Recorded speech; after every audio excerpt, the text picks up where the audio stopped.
فرمایا سبت علی مصائب لو انہا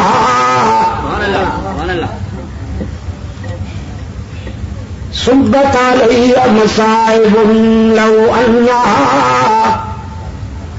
سبت علی الایام سرن لیالیا. سیدہ فاطمہ رضی اللہ تعالی عنہ فرماتی ہے اس دن میرے احساسات مجروح ہوئے, میرے جذبات زخمی ہوئے, جس دن رحمت عالم صلی اللہ علیہ وسلم نے یہ دنیا چھوڑ دی. انس ابن مالک رضی اللہ تعالیٰ عنہ فرماتے ہیں فاطمہ زہرا رضی اللہ تعالیٰ عنہ نے ہم سے پوچھا میرے ابا کو کہاں چھوڑ کر آئے ہو؟ عرض کیا فاطمہ ہم تیرے والد گرامی کو مرقد میں قبر میں سلا کے آئے ہیں. سیدہ فاطمہ نے پوچھا رحمت عالم کے جسد اطہر پہ تم نے خاک بھی ڈالی ہوگی نا, مٹی بھی ڈالی ہوگی؟ عرض کیا ہاں بنت رسول خاک ڈال کے آئے ہیں. زاروں قطار برف پڑی, فاطمہ کی آنکھیں کہنے لگی وہ ہاتھ تو دکھاؤ جن ہاتھوں سے تم نے محمد عربی کے جسم پہ مٹی ڈالی. وہ دل کہاں سے لائے تھے, وہ دل کہاں سے لائے تھے کہ تم نے رحمت عالم صلی اللہ علیہ وسلم کے جسم پہ مٹی ڈالی؟ تکبیر مسکرا رہی تھی کہ فاطمہ اس دنیا میں جو بھی آئے گا اسے اس مرحلے سے گزرنا ہوگا. لوگ موت سے گھبراتے ہیں اور قرآن کہتا ہے فَإِنَّهُ مُلَاقِيكُمْ. تم ڈرو گھبراؤ یا بھاگ جاؤ, وہ ٹھیک وقت پر تمہیں ملنے والی ہے. قُلْ إِنَّ الْمَوْتَ الَّذِي تَفِرُّونَ مِنْهُ فَإِنَّهُ مُلَاقِيكُمْ. دھرتی کے سینے پر جب انسان چلتا ہے, حدیث میں ان الارض لتنادی کل یوم 70 مرہ, یہ دھرتی روزانہ 70 مرتبہ ندا دیتی ہے انسان کو یبن آدم کلوا ما شئتم واستحیتم. او ابن آدم میرے سینے پہ چلتے ہو نا, جو مرضی آئے کھاؤ پیو. کچھ عرصہ کے بعد تم نے میرے پیٹ میں بھی آنا ہے, تمہاری پسلی سے پسلی ملا کے پوچھوں گی کہ کیسے جیے تھے.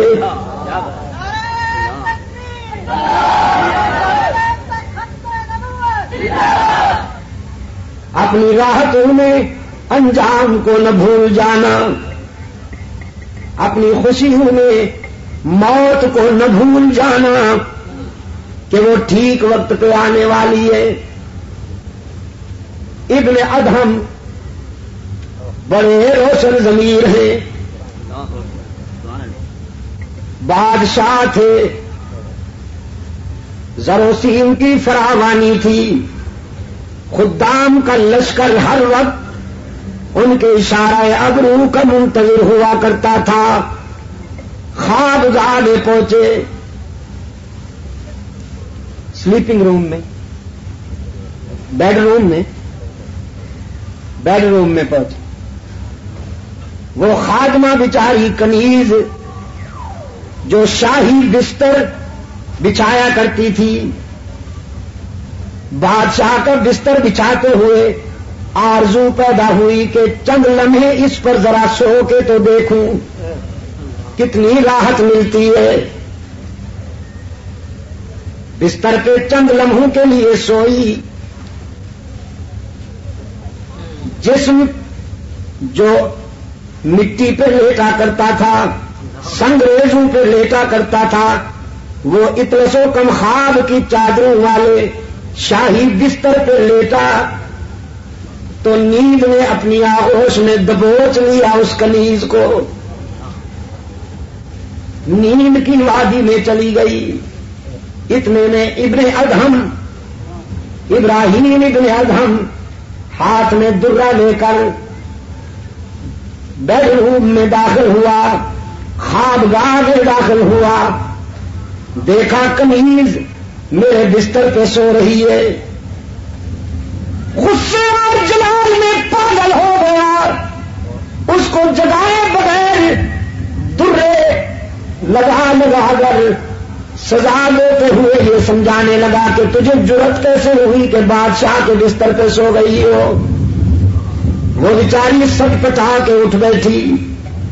پہلے روئی، پھر ابن ادہم کی طرف دیکھ کر مسکرائی.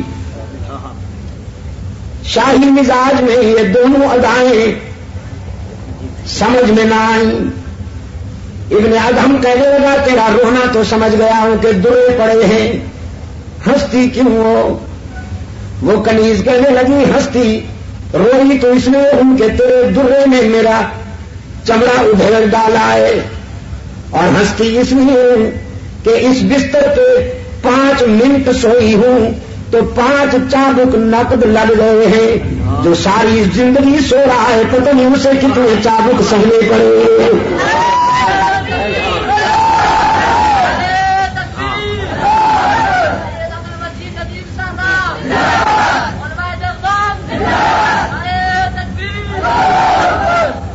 بس اس ایک جملے نے انقلاب بپا کر دیا. تاج اتارا، شاہی لباس اتارا، ساری رات مسلے پر روتا رہا، اشکوں سے منہ دھوتا رہا، رب العالمین کے حضور التجائیں کرتا رہا، پروردگار عالم معافی چاہتا ہوں. صبح ہوئی، مشیر وزیروں کو بلا کر نظام سنبھالنے کو کہا. تخت سنبھالو، بادشاہی تمہارے حوالے کرتا ہوں. مجھے تو زندگی کی حقیقت ایک کنیز نے سمجھا دی. اب شاہی تخت پہ نہیں بیٹھوں گا، اب تو اس کو راضی کرنے کی کوشش کروں گا. قرآن کریم اسی حقیقت کی طرف متوجہ کرتا ہے. دنیا میں آ کر اپنے پیدا کرنے والوں کو نہ بھول جاؤ، جس نے راحتیں عطا کی ہیں، جس نے مسکراہٹیں عطا کی ہیں. نہیں معلوم آپ کو کہ اس آنکھ کی کیا قیمت ہے، لیکن جیب میں ڈال کر لے جائیے اربوں روپے کا چیک، منڈی میں آنکھ خرید کیجیے نہیں ملے گی. اس نے بغیر کسی قیمت کے یہ نعمت تجھے عطا کر دی. قرآن کریم یاد دہانی کراتا ہے، الم نجعل لہ عینین ولسانا وشفتین وہدیناہ النجدین. اے ابن آدم، غور کیا کبھی تو نے اپنی 5 فٹ کی اس کائنات میں دور تک نظر نہیں جاتی تو اپنی اس 5 فٹ کی کائنات پر غور کرنا، تیرا پیدا کرنے والا تجھے سمجھ میں آ جائے گا. تیرے چہرے میں یہ 2 چراغ جلانے والا کون ہے؟ تیرے گوشت کے ایک ٹکڑے کو دیکھنا سکھا دیا، گوشت کے ایک ٹکڑے کو سننا سکھا دیا، گوشت ہی کے ایک ٹکڑے کو بولنا سکھا دیا. تو پختونستان میں رہتا ہے تو یہ پشتو بولتی ہے، انگلستان میں رہتا ہے تو یہ انگلش بولتی ہے، پنجاب میں رہتا ہے تو یہ پنجابی بولتی ہے، سندھ میں رہتا ہے تو یہ سندھی بولتی ہے، عرب میں رہتا ہے تو یہ عربی بولتی ہے، چین میں رہتا ہے تو یہ مکھیوں کی طرح بھن بھنا کر چینی بولتی ہے. جہاں تو رہتا ہے وہاں یہ اسی زبان میں، اسی لہجے میں تیری نوکری کرتی ہے، زبان بدلنے کی ضرورت نہیں، اسپیئر پارٹس کی دکان پر جانے کی ضرورت نہیں، ہاتھوں کو قوت لامسا عطا کی، پاؤں کو قوت ماشی عطا کی، دماغ کو قوت حافظہ عطا کی۔ رب العالمین نے فرمایا وَفِي أَنفُسِكُمْ أَفَلَا تُبْصِرُونَ، کبھی اپنی ذات پہ غور کرو نا، ہم نے تمہاری ذات میں بھی عبرت اور بصیرت کے بہت سارے مناظر دکھائے ہیں تمہیں۔ جب اس قدر مہربانی کی ہے تو پھر تمہاری زمین بھی میرے سوا کسی کے آگے نہیں جھکنی چاہیے۔ قرآن پاک نے فرمایا ام کنتم شہداء اذ حضر یعقوب الموت اذ قال لبنیہ ما تعبدون، یاد ہے کچھ؟ جب یعقوب پر موت آئی اپنے بیٹوں کو بلایا، اور بیٹوں کو بلا کر یہ نہیں کہا تمہارے لیے ملیں بنا کے جا رہا ہوں، ذرا اچھی طرح سے سنبھالنا، جاگیروں کا خیال کرنا، کوٹھیوں اور بنگلوں کا خیال کرنا نہیں۔ یعقوب علیہ السلام نے اپنے بیٹوں کو بلا کے فرمایا ما تعبدون من بعدی، بیٹو میرے بعد کس کی عبادت کرو گے، میرے بعد کس کے سجدے کرو گے، میرے بعد کس کے آگے دامن پھیلاؤ گے، میرے بعد کس کو ہر جگہ موجود مانو گے، میرے بعد کس کو مسجود و معبود مانو گے، علام الغیوب مانو گے۔ ام کنتم شہداء اذ حضر یعقوب الموت اذ قال لبنیہ ما تعبدون۔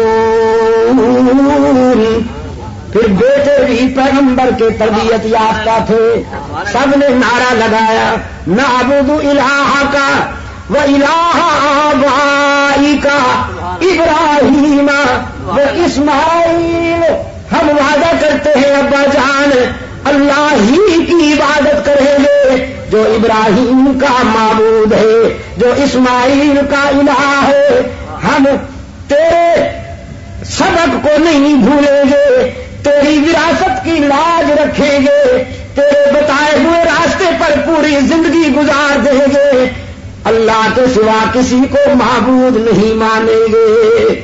ہمارا الہ کون ہے؟ یعقوب کے بیٹوں نے وعدہ کیا ہمارا الہ کون ہے؟ مسجود کون ہے؟ شیر شاہ کے شیروں، ذرا شیروں کی طرح بولو،